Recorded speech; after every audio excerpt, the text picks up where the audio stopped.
Hey guys, David Doty with Call It Closed, and I was asked to do a short video on how to have the conversation about the working with real estate agents brochure with your clients. And that's something that we are obligated to do. It's important for us to keep in mind that the Real Estate Commission exists to protect the public from us so that we're not taking advantage of people, we're not swindling people, we're not doing anything unsavory. People need to know what their rights are. And so before our clients or anybody in the general public starts divulging private information, things about things that if we knew and we were not representing them, that we could use against them should we be representing the other side.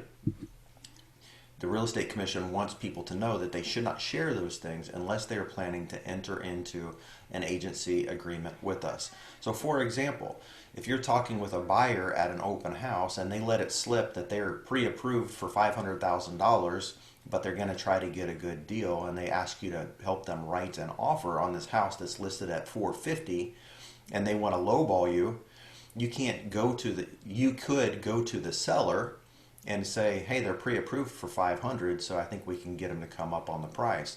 That would be a disservice to that person in the public if you could use that information against them before they understand the rules. And so it's very important. I'm going to share my screen and we're just going to look at the Working with Real Estate Agents brochure together. And again, guys, the purpose of this document is to make the public aware of what their rights are and what our responsibilities are as licensed real estate brokers in the state of North Carolina. It's split into a couple different sections.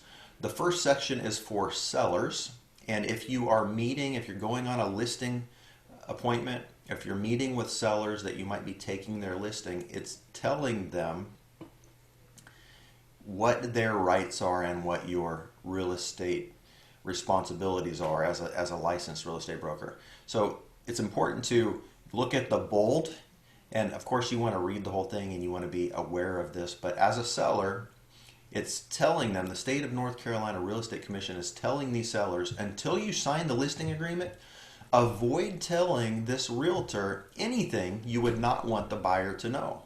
So if you go on a listing appointment and you're competing with several other realtors and they end up hiring somebody else, they should not have told you, and you should have warned them not to tell you, that they have to sell as quickly as they possibly can, and they would really discount the price if a cash buyer came along. They shouldn't tell you that, and they need to know that you can use any information that they disclose to you. You can use against them should you have a buyer or somebody on the opposite side of the deal. So it goes through what it's like to be a seller's agent, what it would be like as a dual agent. So if our firm is representing the seller and the buyer, and it walks them through that. So the second page goes into if you're talking with a buyer.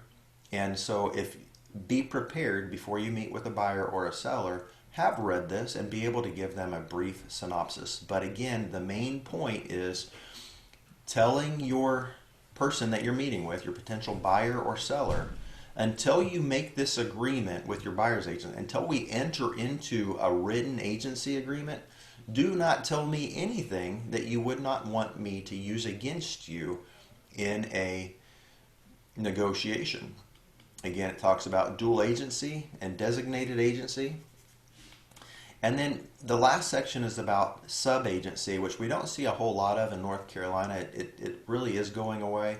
And this only happens when you are a listing agent and let's say you're at an open house, a buyer comes through and the buyer says, no, I do not want you to represent me. I will not sign a buyer agency agreement, but I want you to help me write this offer.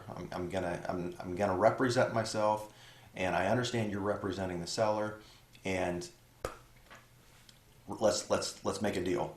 In that instance, you need to go over this section with them. And again, the bold type, until you are sure that an agent is not a seller's agent, you should avoid saying anything you do not want the seller to know. So explain to your buyer clients, explain to your buyer customers in this instance, that you are working for and representing the seller, because you do not want any of them to come back and complain to the real estate commission later saying, this person was representing the seller and I didn't know that. Or I told this agent that we were going through a divorce and needed to sell as quickly as possible, and they used that against us when they were representing a buyer. We have to make sure that people understand that our job is to represent the person with whom we have an agency agreement, whether it's the buyer, whether it's the seller, or even both in a dual agency kind of agreement. I hope this was helpful. If you have questions or you would like to talk more about this, please make a comment below or reach out to me directly. My phone number is 704-780-3084. Thanks, and God bless.